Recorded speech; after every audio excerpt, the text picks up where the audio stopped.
안녕하세요. 우리 리더십이 달라졌어요의 오경입니다. 우리 리더십이 달라졌어요. 어디서 많이 들어본 느낌의 제목인 것 같지 않으신가요? 네, 유아성장 프로그램 우리 아이가 달라졌어요를 패러디한 제목입니다. 그렇습니다. 앞으로 제가 여러분께 들려드릴 이야기는 자기 패배감에 젖어있던 밑바닥 오경으로부터 시작해서 셀프 리더십을 거쳐 지금까지 달려온 저의 리더십 실천 사례, 그리고 그 안에서의 리더십 성장기입니다. 그럼 지금부터 제 리더십이 어떻게 달라졌는지 여러분께 소개해드리도록 하겠습니다. 때는 2009년 3월, 소위 고3이라는 우물안 개구리에서 젊음과 자유가 넘치는 우물박 3개의 개구리가 된 그녀가 있었습니다. 네, 바로 저입니다. 우물박 3개의 개구리가 되자마자 맞닥뜨린 반할 정도로 멋있는 카리스마와 또 추진력 그리고 열정을 가지고 리더로서 대학생을 하는 선배들이나 동기들의 모습을 보면서 저는 이런 생각을 하였습니다. 저런 사람들은 100% 타고나는 것이다. 그리고 그런 믿음에서 제가 얻을 수 있었던 결론은 딱 하나. 나는 타고나지 않았기에 리더가 될 수 없다. 그러던 어느 날 한 리더십 강의에서 이런 말을 들었습니다. 지금 앉아 계신 여러분이 리더의 가능성을 가지고 계신 분들입니다. 처음에 저는 솔직히 듣기 좋으라고 하는 소리네 라는 생각이 먼저 들었습니다. 하지만 순간 만약 진짜 가능성이 있다면? 그렇다면 나도 다른 누군가에게 좋은 영향을 주는 사람이 되고 싶다 라는 생각이 간절해졌습니다. 그리고 바로 저는 그리고 그 후 리더가 되고 싶다면 지금의 나부터 바로 세워야겠는데 그러기 위해서는 무언가 2% 부족하다라는 갈증이 절 목마르게 했고 저는 그 사막의 오아시스와 같은 말을 어느 수업 중에 듣게 됩니다. 그 말은 바로 자신의 삶을 살아가는 데 있어 철학이 필요하다라는 말이었습니다. 이 단 한 문장의 말은 저로 하여금 제 삶의 목적, 즉 미션에 대해 진지하게 고민하는 결정적 계기가 되었습니다. 그리고 저는 자신의 삶의 목적을 알 때 진정한 리더가 될 수 있다고 생각을 했고 제 미션을 찾기 위해 수십 번의 고민을 거쳤습니다. 그리고 그렇게 찾아낸 바로 제 미션은 많은 이들이 공감할 수 있는 따뜻하고 또 유쾌한 이야기를 통해서 다른 사람들의 삶에 감동과 열정을 주는 것입니다.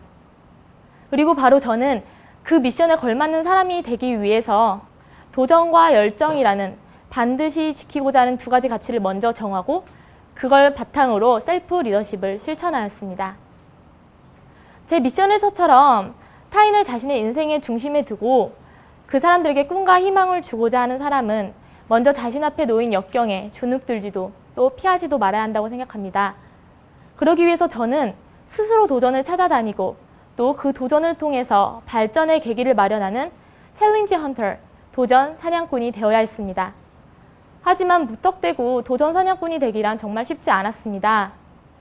그래서 저는 도전을 제가 실천하고 있는 셀프 리더십의 최선이자 최고의 가치로 여기고 보다 적극적이고 공격적인 도전 사냥꾼이 되기 위해서 저만의 독특한 실천 방안을 만들었습니다.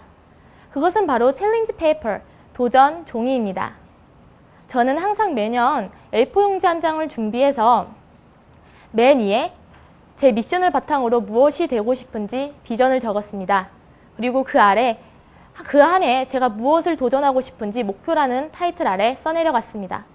그리고 이를 바탕으로 한 학기, 한 달, 한 주의 단위로 다이어리를 꾸준히 작성해가며 제 앞에 놓인 도전에 맞섰고 또 성공하고자 노력했습니다. 어느 책에서 이런 말을 읽었습니다. 무대에 먼저 오르라. 용기는 뒤에 찾아도 늦지 않다. 이 챌린지 페이퍼는 도전 사냥꾼으로서 저에게 그 무대로 향하는 가장 명확한 지도가 되어줬습니다.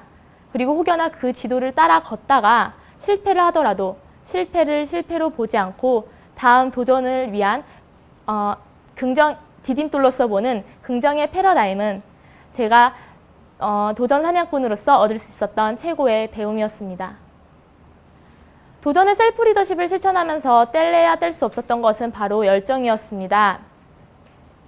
혹시 금발이 너무해라는 영화를 아시나요?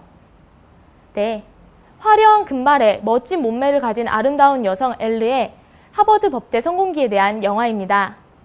엘르는 그 치열하다는 하버드 법대에서 금발은 멍청하다라는 사회적 편견을 깨고 열정적인 태도로 멋진 변호사로 거듭납니다. 이 영화에서 내 인생의 도전에 앞서 열정이 중요함을 역설하는 그런 엘리의 말에 많은 분들이 공감하실 거라 생각합니다. 하지만 아이러니하게도 저는 매 도전의 순간에 있어서 그렇게 매번 열정적일 수는 없었습니다. 도전에 대한 두려움이 목표에 대한 열정을 압도할 때 그 열정이 사그라들 때가 많았거든요. 저는 그런 두려움을 이기고자 한 방편으로 끊임없이 동기를 부여하고자 책, TV, 영화, 심지어는 만화나 광고를 보면서까지 저를 짜릿하게 만드는 명언을 모았습니다. 지금 보시는 엘레의 말이 제가 가장 좋아하는 명언 중에 하나인데요. 네, 그렇습니다. 제 미션을 위해서 달리는 레이스는 단기간에 폭발적인 힘을 내서 달리고 금세 지쳐버리는 그런 허무한 레이스가 아닙니다. 누구에게도 지지 않는 자신만의 열정을 가지고 꾸준히 달려나가는 그런 레이스이죠. 저는 열정에 숨을 불어넣어주기 위해서 모아온 이런 명언들이 지금의 저를 있게 해준 열정의 또 다른 모습이 아닐까 합니다. 도전과 열정의 셀프 리더십을 실천하면서 제 미션을 곱씹어보던 어느 날 저는 한 질문에 부딪히게 되었습니다. 자신을 이끄는 것밖에 보지 못하는 리더라면 다른 사람을 섬기는 리더로 섰을 때 도대체 어떤 리더로 비춰질까?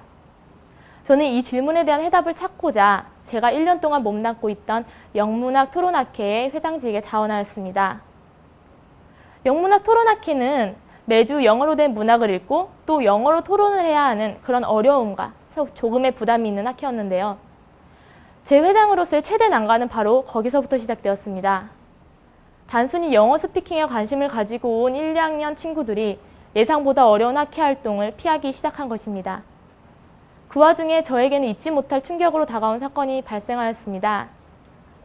학회 활동 중에 한국어를 많이 쓰는 후배가 있었는데요. 저는 후배의 그런 모습이 학회의 분위기를 흐린다고 생각을 했고 회장으로서 조언을 해주었습니다. 바로 이렇게요. 그리고 후배는 학회에 나오지 않았습니다. 저는 회장으로서 당연히 해야 할 말을 했을 뿐이라고 생각을 했는데 그 친구에게 너무나 큰 상처를 줬다는 생각에 많이 충격을 받았습니다. 그리고 학회원들의 요구사항을 모두 들어주는 것과 학회장으로서 학회의 취지를 잃지 않고 유지하는 것 사이에서 많은 갈등을 해야 했습니다. 그리고 이런 의구심이 들었습니다. 아, 이게 역시 내 리더십의 한계인가? 며칠의 고민 끝에 저는 학회원들의 이야기를 듣고자 대화의 자리를 마련했습니다. 그리고 그 자리에서 저는 경청하려는 척만 했지 회장으로서 진심 어린 경청은 하지 않았다는 것을 알게 되었습니다. 저는 다른 학회원들에게 당신의 이야기를 해주세요 라고 청하고 근데 이건 네가 잘못했잖아 라고 답하는 리더였던 것이었습니다. 그 후 저는 진심 어린 경청을 해보고자 많이 노력했습니다. 먼저 학회의 딱딱한 분위기를 깨고 좀 더 서로의 소리에 경청하자는 의미에서 단합 파티를 마련했습니다. 그리고 그 자리에서 유난히 학회 활동을 힘들어하는 1, 2학년 친구들을 위해 그리고 그 친구들의 입장이 돼보고자 3학년과 학회장이라는 그 무거운 이름을 내려놓고 그 친구들의 입장에 한번 서보았습니다. 그리고 또 버거운 영문학 읽기를 서로 돕자는 취지 아래 매주 수요일에 3시간의 공강 중 2시간을 할애해서 영문학 예습 시간을 가졌습니다. 저는 이런 과정 중에서 한 가지 중요한 깨달음을 얻었습니다. 그것은 바로 진심 어린 경청이란 상대에 대한 배려가 우선된다는 것입니다. 그리고 그 상대에 대한 배려란 상대방을 있는 그대로 포용하는 것이라는 정의로 제 마음속 깊이 뿌리내렸습니다. 제가 배려의 리더십을 실천하면서 이런 말을 들었습니다. 언니, 학회 활동은 정말 어려운데 한마디라도 더 해보려고 열심히 하게 돼요. 저 스크립트도 짜왔어요. 우리 학회 최고 학회로 만들어봐요. 이런 말들은 학회원들에 대한 제 배려가 그 학회원들에게는 열정으로 다가갔다는 것을 보여준 정말 가슴 벅찬 감동이었고 제 성장의 또 다른 모습이었습니다. 하루하루 물을 먹고 또 햇빛을 쬐고 때론 거센 바람을 맞으며 풀꽃이 자라나듯 저는 리더십이란 건 타고난 것이 아니라는 것을 또 달라질 수 있다는 것을 그리고 함께 성장하는 제 인생의 동반자라는 사실을 깨달았습니다. 도전과 열정의 셀프 리더십을 실천하는 시간은 리더로서 저를 세우는 기초공사 시간이었습니다. 그리고 학회장으로서의 경험은 그 셀프 리더십이 껍질을 깨고 배려의 리더십으로 성장하는 시간이었습니다. 제 미션은 세계의 다른 이에게 감동과 또 열정을 주는 것입니다. 앞으로 제 자신을 넘어서 그리고 타인을 넘어서 세계로 감동과 열정의 리더십을 실천할 수 있다면 그것이 바로 제 앞에 놓인 또 다른 리더십의 성장이 아닐까 합니다. 제 이야기를 들어주셔서 감사합니다.